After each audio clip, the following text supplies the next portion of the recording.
Utah State Fair Park since 2004. Been there quite a while. Andrew holds the designation of Certified Fair Executive with the International Association of Fairs and Expos, and is also a member of the board of the Utah Association of Fairs and Events.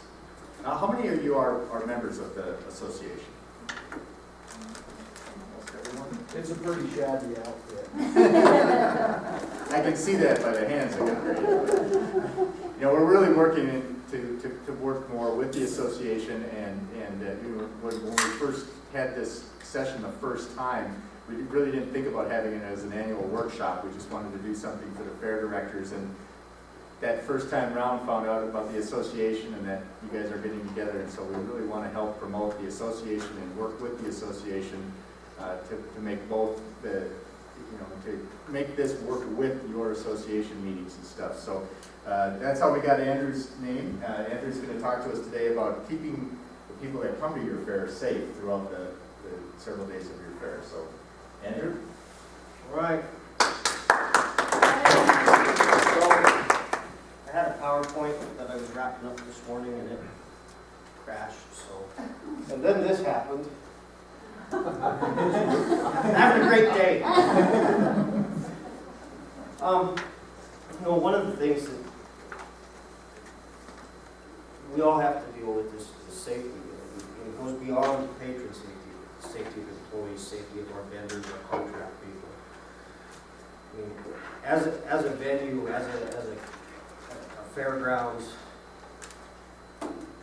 you have a duty of care, and your duty is duty of care. You got to make sure that people leave in the same condition they came in.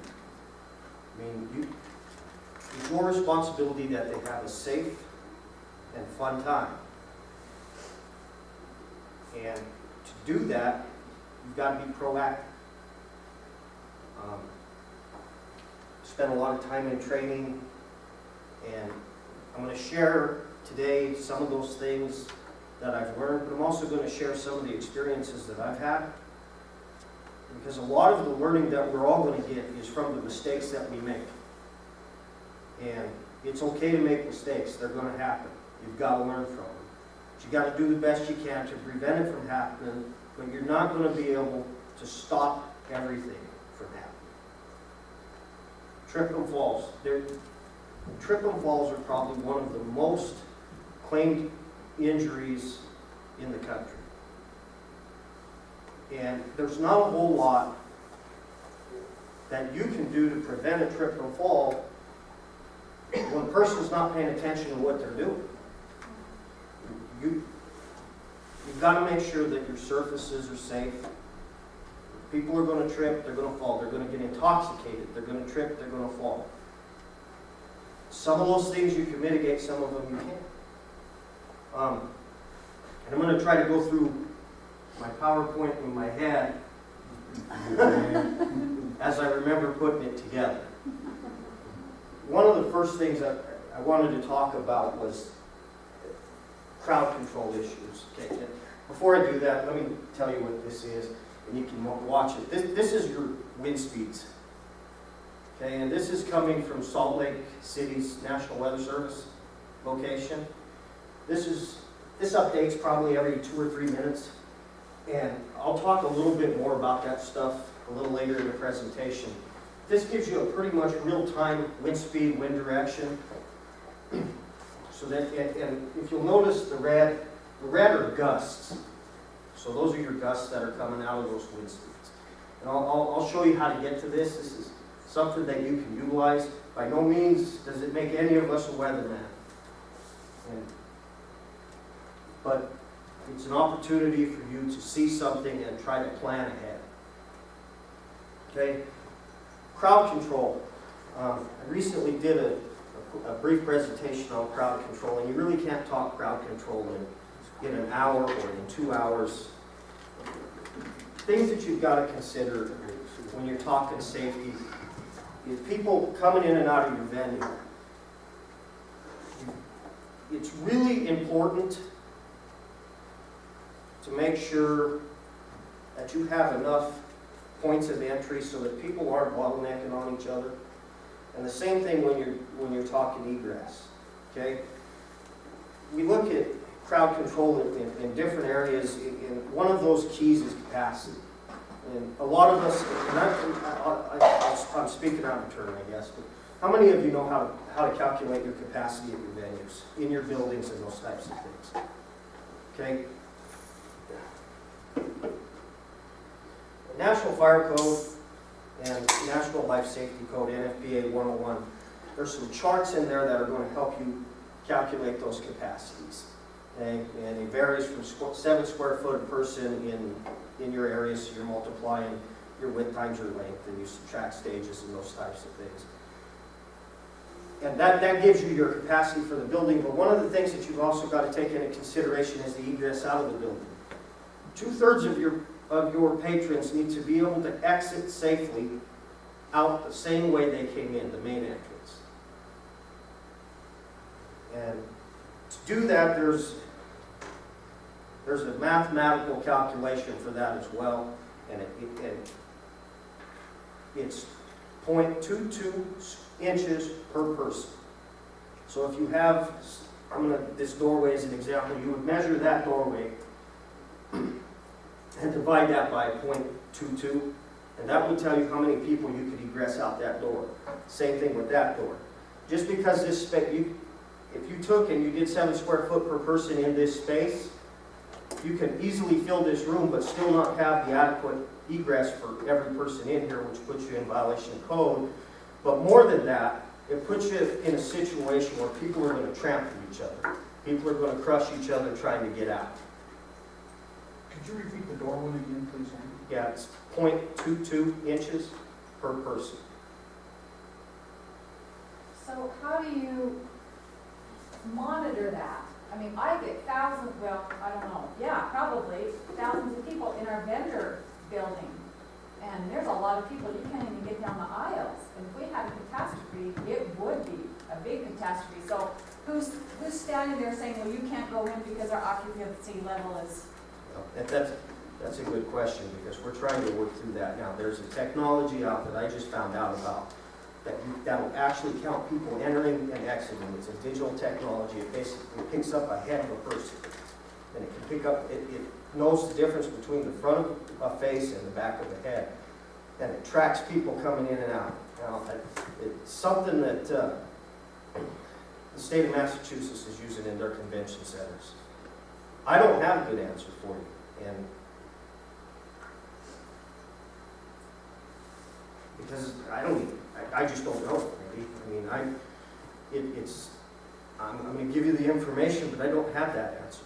Yeah. And it's a scary thought, because you do. I mean, we all, during a fair, we have our commercial exhibit buildings, and we pack those commercial exhibit buildings full for those of you who have buildings.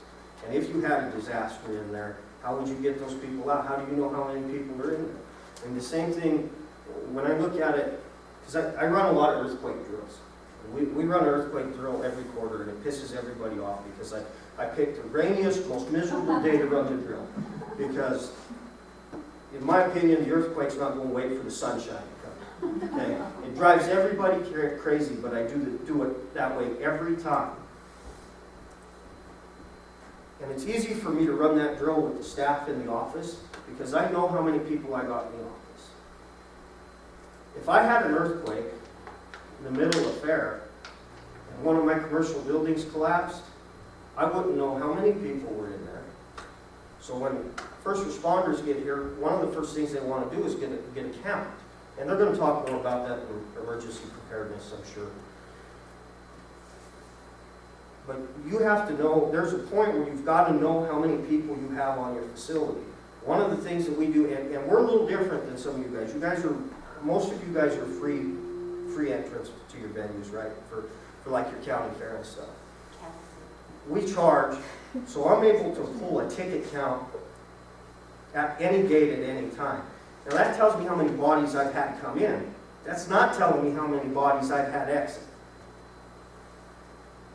So, I mean, short of, I just don't have a good answer. Short of having somebody stand there with a clicker, I don't know. It's just a risk.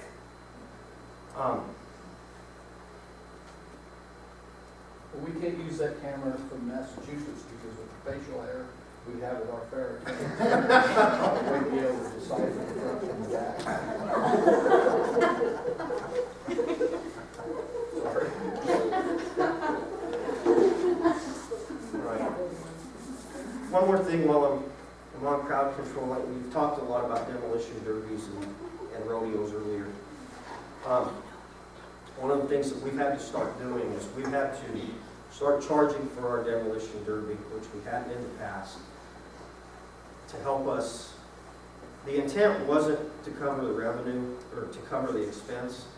The intent was to control the crowd in the seats. And we started to run into the same issue with our rodeo. Our rodeo is free. On Saturday night, we get 4,200 people in there. Well, I'm capped at about 3,400. So we've now had to move to fencing that in, and we either have to do an admission ticket for a price, or we have to do it in a way that, there's some concerts that we've done in the past that are free, but you still have to have a ticket. One of the problems that we've had in the past with that is we've had to stop our rodeo. Because of fire marshal, there were just too many people crowded. I actually had one of our challenges there, and I don't, you guys probably face this too, is we have people come early, put blankets down, and try to reserve seats. I had a board member last year get a fist fight with somebody over a seat in a free rodeo. And you know, I can't emphasize enough that it all ties back to safety. And if you've been to our facility, you know we've got if you don't know, we've got concrete bleachers on one side and some aluminum bleachers on the other end. We'll only have one point entrance and one point exit really to get into those areas. When I overpopulate that, I have no way of moving those people out safely. And you've got to remember that you have to move people safe and quick in the event of an emergency. One of the challenges, I used to work at the Colorado State Fair, and we used to have an 8,000 seat arena, and one of the challenges we had there, they like to do that festival style seating. I don't know why they call it that or whatever. It's you just stand in the pit. One of the challenges we run into is that, you know, we're 7 to 15 square foot per person depending on density. And for a promoter, when you tell them, well, you're only getting 15 square foot per person, those people all push to the front of the building. Well, now I've got all this space in the back. And the only thing the promoter sees is the dollar sign spinning in his eyes that, well, I could have sold another 5,000 entries. It's your job to make them understand, and as hard as it is, to make them understand that it's about people's safety. It's about people getting compressed. They have to be able to turn around and get out. If you pack that building so full nobody can move, you've got issues like the club in Brazil that burned down with all those people because there was no way for them to get out. And there was other mitigating circumstances with that, but okay, that's my little brief on crowd management, I guess. Tent safety. Tent safety is a really big issue for us. I've got a story with this, and if I bore you with my stories, tell me to shut up and keep moving on, okay? We like most of you guys, I'm sure, we get tent company comes in, sets up our tents, puts their stakes down, does the whole thing. We don't have very much involved with it. Well, it was about 3 years ago, they had set some tents up normal. We went through the fair, and they started pulling their tent stakes. Well, back where we have our corn roaster, they pulled the tent stake and gas started coming out. They had punched through a 2-inch gas line for the tent with the guy with the corn roaster. And this is down by our little hands on the farm area where we're putting, I think we put 18,000 kids through their fair. We got really lucky that when they put the tent through, the stake through, it sealed right around the gas line. Luckiest thing that I've ever had happen to me in my entire life. Guys roasting corn, open flame. It could have been catastrophic. One of the things that we do now is that the tent companies are required to blue stake everywhere, all the time. I will not let them set up a tent until I get the tickets. So what Blue Stake does is they'll generate a ticket saying that they've came out, it's either clear or they've marked it. They cannot put tents up, do any work until I get those tickets from them. You cannot call that in because you're not doing the work. The contractor has to call those tickets in. The first year we did it, they called the tickets in the day they started putting it up. Well, it takes Blue Stakes 3 to 5 days to circulate a ticket, come out marked. They were rather upset that they had to stop putting tents up. But I've got one of the comments from another staff member at the time, by the way, was that the paint on the ground makes the facility look bad. And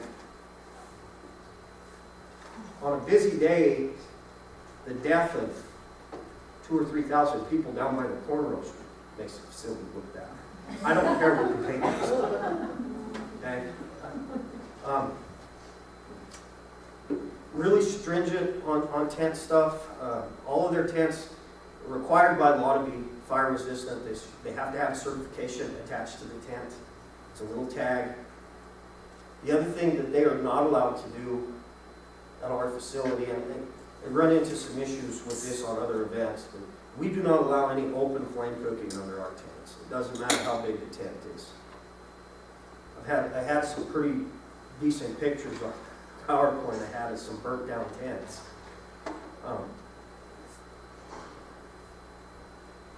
There's just too much risk, whether a tent is fire resistant or not. There's too much risk in open flames under a tent. We have a fairly big tent that they've asked to cook in the middle, and I still won't let them do that because they just have too many concerns.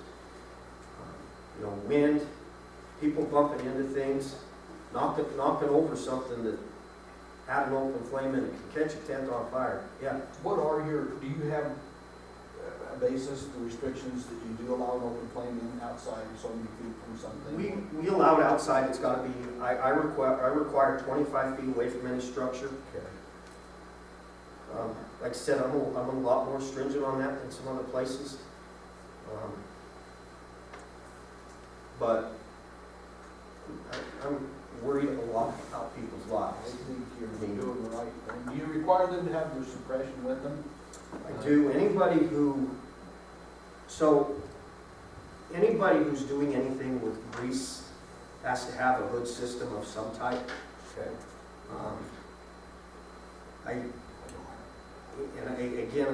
really difficult on that because some authorities have, some AHJs who are like the fire marshal and stuff, they'll bend a little bit on that and they'll let them do grease type deep frying outside, out by tents, and I'm not comfortable with that.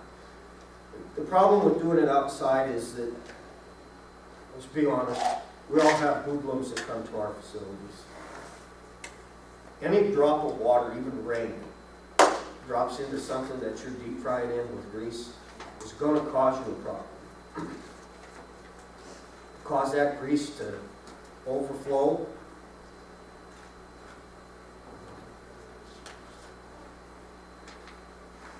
Well, the electric fryers are a little safer than propane fryers. I still don't allow them outside, or I don't even allow them. So one of my issues I've had is there's some facilities down south, none of you are from there. They allow, the fire marshal down there allows them to use propane and deep fry inside a building with no hood system. The problem with that is that that's how, I'm going to explain a little bit about code to you, just real brief. Code is a set of standards. The fire code is a set of standards, but it's enforced based on how the code official interprets those standards.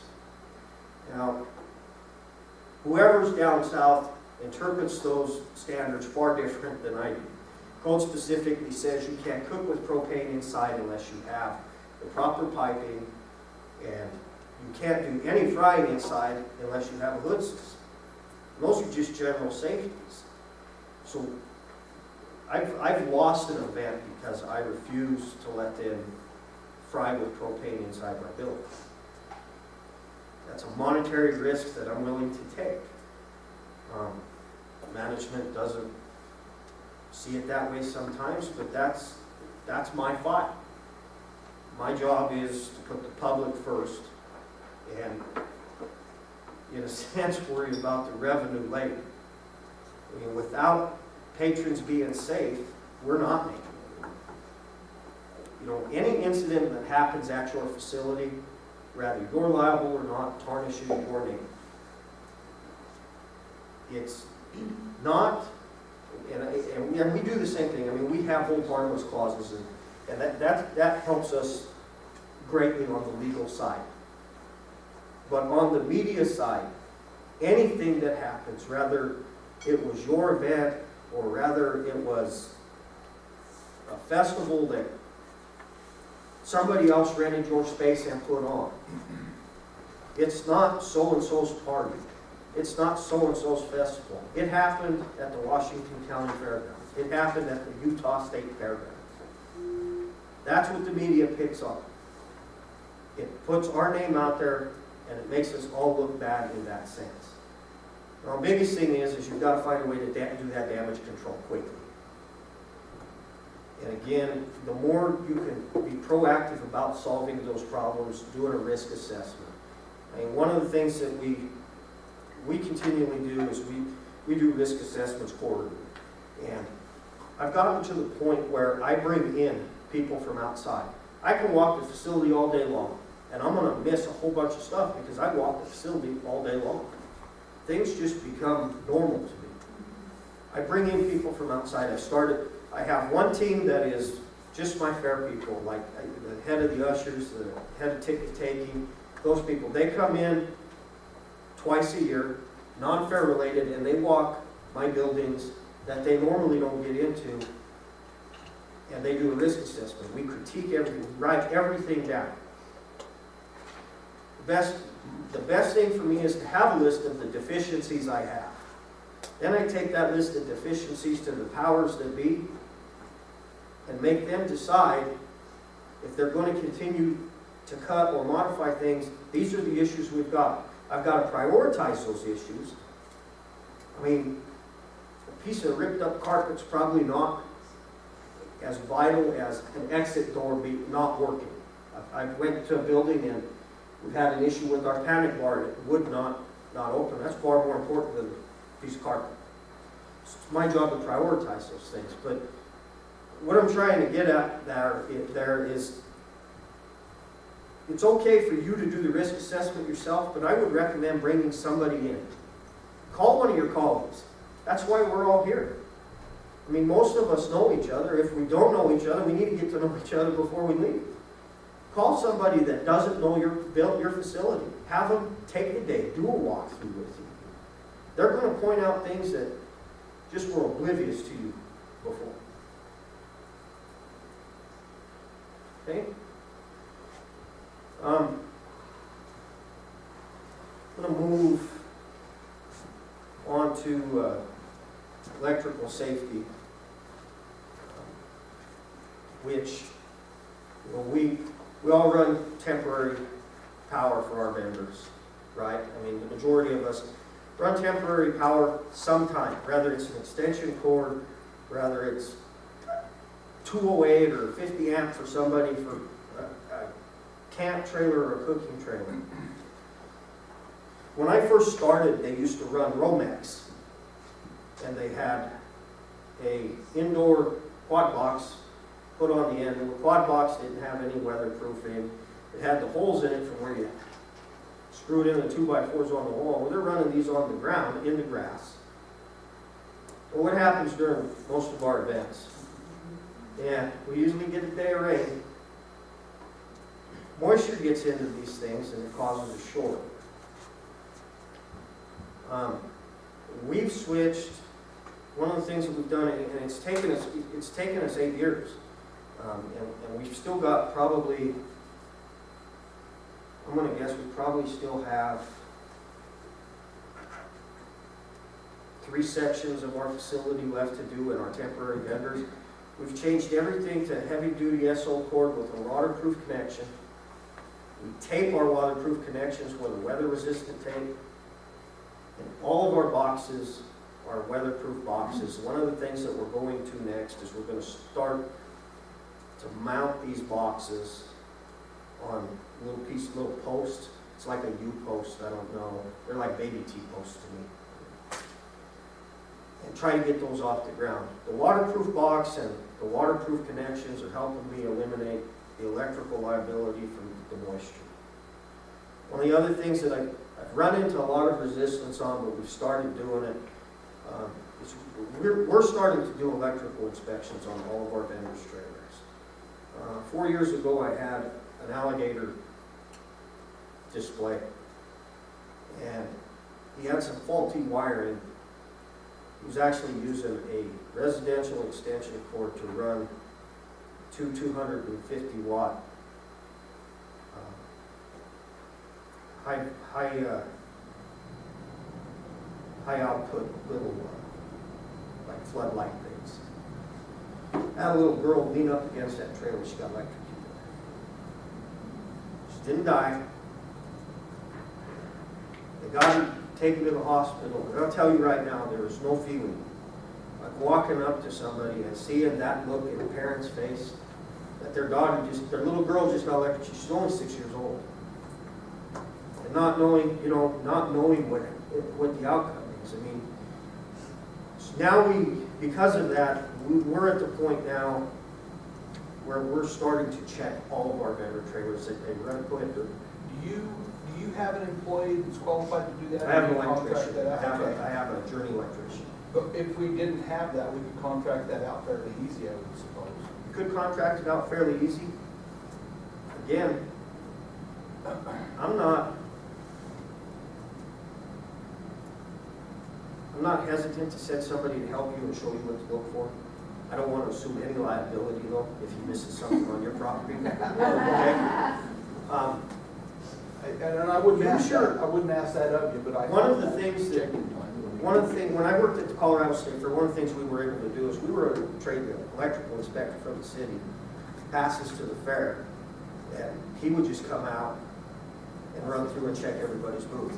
The initial resistance I got here was that, well, we're going to lose vendors because some of those vendors aren't up to code. Well, that's exactly why we're doing these electrical inspections.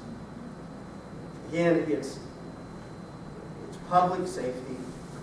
It's the safety of even the vendor. I mean, we all know that vendors are trying to turn a quick buck most of the time. So they're going to do anything they can to cut corners, except for those guys that are professionals and do it all year long. But we've got a duty to make sure that everybody is safe. And it never dawned on me about a girl leaning against a trailer getting electrocuted until it happened. Do you on your electrical boxes, lock them up so people can't get into them? How do you handle that? They haven't in the past. We've changed electricians, and that is happening now. Is it? It's one of the issues that we've had is that people take it upon themselves to think they're an electrician when their breaker trips and just go flip the breaker. Well, if a breaker trips, there's a reason for that. It's not just tripping because it ain't got nothing else to do today. Most of the time we find people are overloading their circuits. Well, that's going to lead to a fire. So if a breaker trips, we got to know about it. And usually, the norm last year, once we made the electrician change, he has a form he fills out. He said, I'm a paperwork Nazi. Document, document, document. Because when they come to sue you, we've got it right here. And if we find anything in the trailer, we have the document, we make that any vendor, trailer, non-trailer, whatever, We make that vendor sign off on it, that they've been aware, and we give them usually 4 hours to repair it, because most of us, we can't give 3 days to fix something. I mean, it's event day, it's go time, you know, on a longer run event, 4 hours is okay. I mean, if you're only got 1 day event, 4 hours, you need to cut that down. Look, you've got 30 minutes to get this fixed, and depending on what it is, I'm shutting you down. You're not opening until you fix it. So we document everything. It's a challenge. My guys hate the paperwork side of it. I love the paperwork side of it. When we do use and do this at our fair Yeah, I was thinking that too. badly. Yeah. We do fire extinguishers. We check fire extinguishers every other day. And we check them the day before we open. Now, their fire extinguishers have to be current.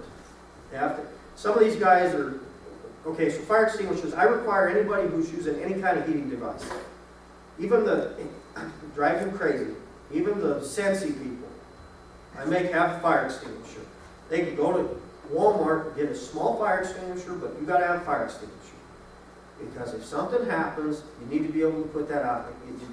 I know it, again, they say, I run a pretty tight ship. I piss a lot of people off, but to me, it's gotta be safe. And you do that with every vendor? Every vendor, I check every vendor. Every Me other or vendor. somebody else. I'm a deputized fire marshal, and if I check it, usually on fair time, me and the fire marshal will come out and do it. But then during fair, I check every other day. I make a list of who's got fire extinguishers, the ones that had to have them. And every other day I check them, and the reason I do that is I want to make sure they haven't discharged them. 'Cause if they've discharged them, one, they've neglected to report that they had a fire to me. And two, they need to have a new extinguisher. Fire extinguishers have to be tagged. They have to be current. Walmart fire extinguishers, not going to have it tagged. It's got a 2-year lifespan. Look at the date on it. If it's outside the 2 years, they got to get a new fire extinguisher. The reason for that is the chemical settles at the bottom of the extinguisher no longer works. It now becomes the parts separated the extinguisher. So now you're basically, in a sense, blowing air. You're not blowing powder. I'm going to give you another story about fire suppression systems. I used a company 4 years ago, and we contract out somebody. I take care of all of my fire suppression systems, all my hood systems. Even though some of them are private vendors, it's my duty to take care of those systems. I assess that charge back to them later. But I want to be sure that my hood systems are getting checked. I want to make sure they're getting clean, and I want to make sure everything's up to code. I had a company come in 4 years ago. It was 2009, and I remember it was 2009. Inside a hood system, there's a fusible link. When it heats up, when the heat rises and it gets too hot, and it potentially reads a hazard, that link separates, or it separates when you pull a discharge pin. They put 2006 links in 2009, thinking it would be okay. Nobody's going to know because apparently they can't tell the difference between a 6 and a 9. Friday night affair, first Friday, Richard Drummond barbecue, I had a discharge. I had a line, there was probably 40, 50 people in line. Guy's standing there, he's frying. They put the wrong grade link in, the temperature link. And as the heat rose, it discharged the system. And what happens when that suppression system comes down, not only does it snuff out any fire, it drops chemical down into the grease, and then the grease comes out and onto the floor. And then it goes down to the floor drains and goes out the door. Well, now you've got hot grease. Okay? Took a day and a half to get them to come back out. Fixed it. being a fire marshal, inspected and found those bad leaks. I found those bad leaks in 80% of all my sands. At that time, there was not really a good code for good suppression, that kind of stuff. There's now fire marshal's office has instituted some training for that. What we do now, though, is they change the links out and have them zip tie the links to the conduit that the pull station's on. So that way I can visibly see that that link's been changed. They also let me look at the links before they change them in the suppression system. A real pain in the neck. I'm not going to have an accidental discharge again. Because first thing out of the mouth, after, oh my God, this is a mess, is who's going to pay for my lost revenue? I've just shut down a stand for a day and a half. Probably one of my highest grossing locations. It's got every right to wonder who's going to pay for that revenue, especially since it wasn't a fire and it was no fault of his own. What did you do? What we did is we estimated what the lost gross was. I covered half. It wasn't worth pursuing the fire suppression company because 2 days later they were no longer a contracted employee.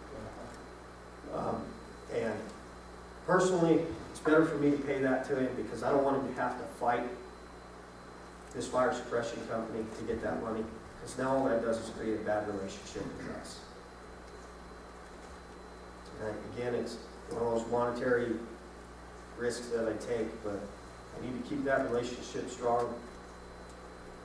Haven't had an issue since. Well, I appreciate knowing that. I think we all do. That's a side we don't see a lot of. You're obviously understanding a great deal of that.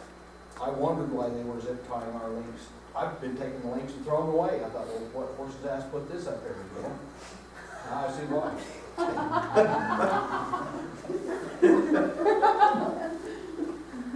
Right.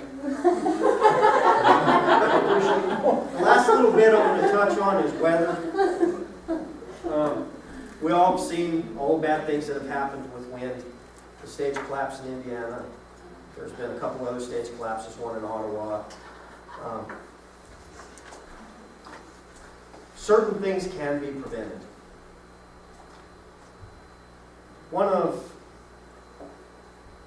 If you ever get a chance, YouTube's got a slow motion video of the Indiana State Fair stage collapse. And if you watch the video and you look all the way to the left, they've taken Jersey barriers. And does everybody know what a Jersey barrier is? It's one of the concrete dividers that they use on the freeway. They've taken and they've wrapped their guide cables around this Jersey barrier as support for the stage. And what happened is the wind started to blow, right? When the wind's moving, this barrier's on asphalt. Enough wind and all that tension starts to pull this barrier with the stage. That's a large portion of why the stage collapsed. I mean, there's a lot of issues with that. That's one of those things that stands out in my mind. And the reason I bring that up is that we have moved from that type of support to it's called an earth brace. And what they do is they take this, it's a shunt basically, with a cable. And similar to the things you put in drywall, as you send it in, it expands out and then holds stuff up. This goes 6 to 8 feet below the ground. And then they push it out. And pull this cable, and this cable stays permanent. I have cables all over, piss people off too. But there is no way that the wind is going to take my stage and blow it over because of the support. Okay? We also have, and I'll give you business cards later if you want them. We have our stage, the roof comes up and down. Now, some of you may not have that. I'm not sure what your temporary stages are. But we have a protocol for wind speeds, 20 miles an hour. Steady, we do certain things. There's a point at 37 miles an hour steady wind, we begin to bring our lid in. So at 37 miles an hour, pretty much the show's over. We'll go on standby until the wind stops, but I've had to do it one time. We've canceled the show early one time because of wind. You're in a position, most of you are in positions where you've got to make a decision a split second. And it becomes really hard for all of us. I'm pretty lucky. I don't care if the show goes on or not. I don't care if they lost money on it or not, because that's not. I do care, but I don't care. My objective is, I got to get you out of here safe. I bring the stage lit in. I cancel the show. I'm doing it because of what I know may happen. You're going to run into a lot of resistance with management, people who are paying acts. That's your biggest challenge. Most of those acts are, whether they perform or not, they're getting their check. You've got a tough choice to make. Is this act going to go on stage even with the wind blowing and lightning coming? Sure, the act can do whatever they want. That doesn't mean I got to leave people in the seats. They can play to an empty crowd for all I care, but if I think that I got a potential wind hazard, I'm moving people out. Granted, there's going to be a point probably in my career where that's going to put my job in jeopardy. I would rather lose my job than have a fatality on my conscience. Okay? And I'm not saying you've got to think that way, but that's the way I think about it. I don't know if I could live with a death because I was negligent when I knew that I should have done something about it. Kind of move off wind onto lightning. I went to a severe weather preparedness course in Norman, Oklahoma. This last month. National Weather Service, the neatest place I've ever been in my entire life. There's so many radars and so many big TVs. It's fascinating. One of the things I did not know until I was at that meeting is that lightning can strike 10 miles away from a storm. You may have clear blue skies because a storm just blew through, but you still have the potential for lightning to strike 10 miles away from that. Not aware of that at all. Now, I didn't go to this class to become a weatherman. I went to this class to understand things a little bit better. I would recommend that you all reach out to the National Weather Service in Salt Lake. I don't know if there's another branch in the state or not. The gentleman, his name is Kevin at National Weather Service, and I don't have his phone number with me, but you can ask for Kevin. They're going to monitor our events specifically. National Weather Service in Norman said they won't do that. This guy says he will. So it's one thing that I learned with that is it's better to talk to your local people. Because the national level's going to give you some advice, but they don't really want to help you a whole lot. This guy's going to, any major events we have, he's going to help us monitor our weather to the best that they can. We all read, does everybody check radar? I mean, do you look at your radar during your events? I got to stop saying fair because it's not always fair. It's other events too. Something I learned about radar. Radar's 6 minutes behind. The image you're seeing is 6 minutes behind. The reason for that is so the Earth's on kind of a round, right? Radar does this.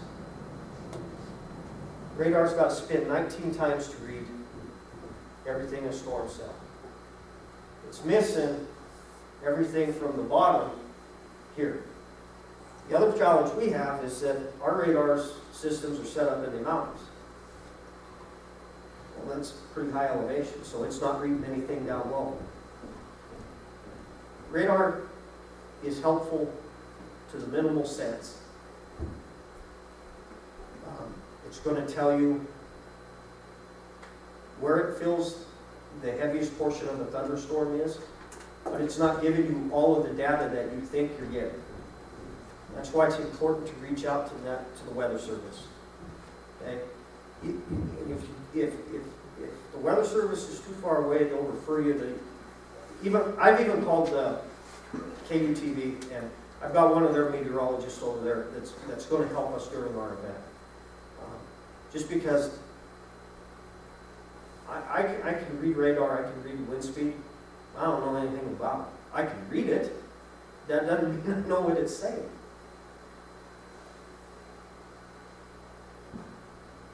Storms, like you said earlier,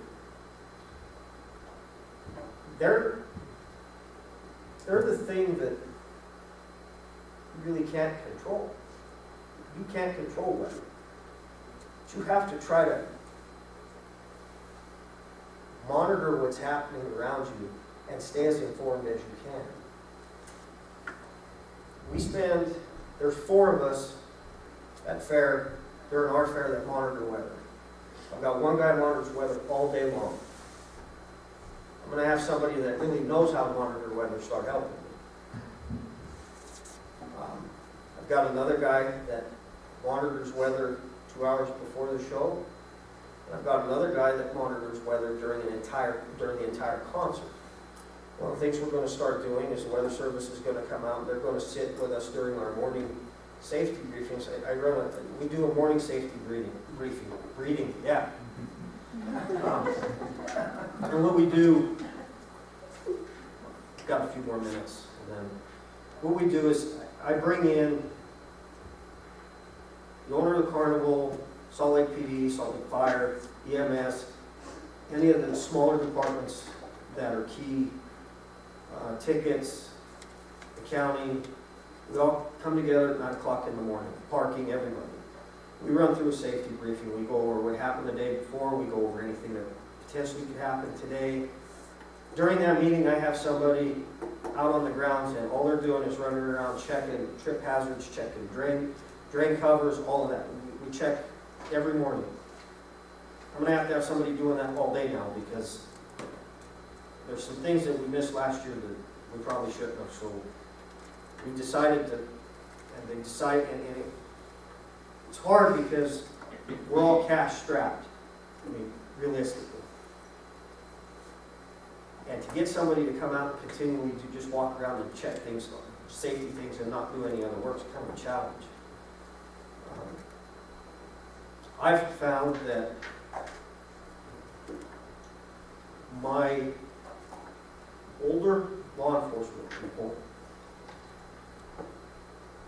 will stay and help me if I can get them tickets to shows. It's somewhat of a help. I'm going to have to pay somebody this year to do that, though. We're also going to put together a safety team, and we're going to, do a pretty fair walkthrough of every location we have about a week prior. Anyway, in those safety meetings, the guy from the National Weather Service is going to come, and we're going to have a screen, and he's going to go through it for the day, what the weather potential is, what we need to look for, if there's any concerns, and we're going to try to address and come up with a plan at that time. We do have an emergency plan in place for thunderstorms, but it's going to help us to have actual something for that day and know that we've got to enact that plan at some point while we're all in the same room. Communication is key. These are people that, to be honest with you, none of us can get in the same room once the gates open, unless we're in a disaster. We used to do this meeting at 11 o'clock. It makes no sense. Why would I do a safety briefing at 11 o'clock after the gates are opened? So we moved it to 9. Salt Lake PD actually wants to move it to 7, but I've got to get at least some sleep. And we run into some resistance, but it works really well. We're able to, EMS goes over with us any trip and falls they've had for the day before. At that point, we can generate a list, get somebody out to look at those issues and address them immediately. It does no good for me to have them do these reports and not share them with me until the end of fair. or the end of an event. By then, it's over. I need to be able to fix it now, because I can't have the same thing happen to somebody twice.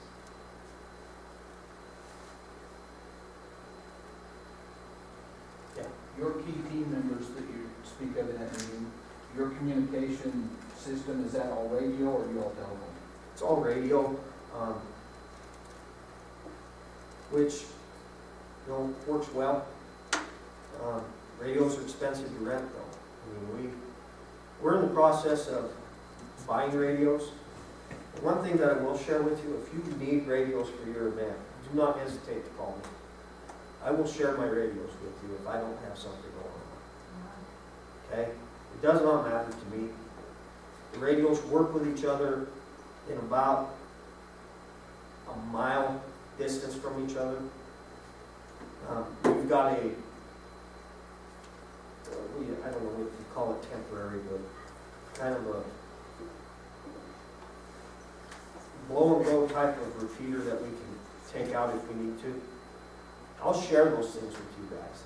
It does not matter to me. I mean, we're not competition for each other. We're all in the same business. And if I've got something that can help you, I want to help you with that. I mean, by no means am I giving you legal advice, but if I've got equipment that can help you do something. On that same note, we ought to all get together on that, and even if just each fair bought a radio that we could all put in one big system, you'd have enough, everybody'd have enough. Same time. Yeah, 9 hours at the same time. We just want to give it back to Andy. Yeah. Is there any other questions?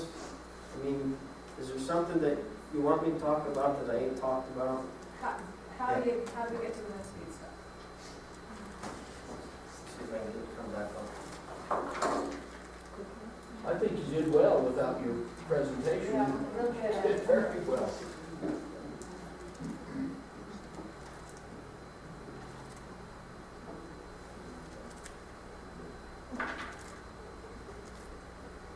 While Andy's looking for that, he also mentioned inspection. Are all of you comfortable that your buildings have been inspected during the year and are ready to go for fair? If not, one source that we found that we're making all the counties aware of in all areas is the OSHA Consultation Division. They will send out a person free of charge that will go through your buildings and let you know what OSHA violations there are without any citations. And they are not allowed to speak to the enforcement division of OSHA. The only caveat is that you agree that if they see anything that is very life-threatening at the moment, that you agree that you will get that fixed. But things like Andy's talking about, the ripped carpets, the bad doorways and things like that, they'll just give you a list of all those things and let you work on getting those fixed over time. And again, it's a free service. I'll try and dig up some of the pamphlets and things left over from our last presentation from them. It's a great service. It does work very well. We use that. Yeah, I know Washington County also, they had all of their buildings inspected by them several years back, and we're real pleased with the results. So. Okay. So it's just up at the top there, it's wrh.noaa.gov. And then if you go / Salt Lake City and hit enter, that takes you directly to the National Weather Service Salt Lake City site. What's that address again? It's www.wrh.noaa.gov /SLC. And that one will take you to their site, the home site. Then if you / again and go to GMAP, it'll take you to this wind speed map. And you can set, the nice thing about this, and I didn't know about this until the guy from the Weather Service came and met with me last week, is that I can set this to monitor whatever range of gusts I want to monitor. Same thing with temps and stuff. Down here you can pick what you want to monitor. it always reverts back to temp. I don't really monitor the temperature, and I'm not that concerned. I get concerned about temperature one event a year, and that's when we do warp tour, usually because it's pretty hot in June. During fair, I don't monitor the temperature. So you can go to your individual area. I can go Yeah, down one of to- the things that, so you can kind of scroll over this, these little crosses, and it'll pull up wind speeds for the day or for current.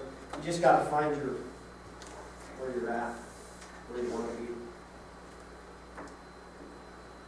It'll do the whole state though? Yeah. Yeah, there's some other, and I'm not really familiar with a lot of this, but let me go to,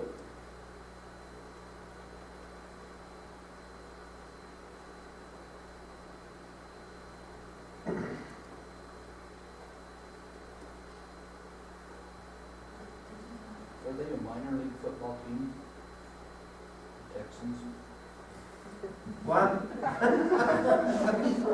What was that? Sorry. Yeah, I go to challenges. It's a so, lot easier. again, I don't know a whole lot about this yet, because I haven't had a lot of time to play with it. I do know that up here it'll pull up any watches and warnings throughout the day. There is a way to get this, and I'm not a techie guy, but there's a way to get the RSS feed to scroll across your screen all day long. And it'll tell you any weather things that are coming up, any alerts they've issued, any warnings they've issued.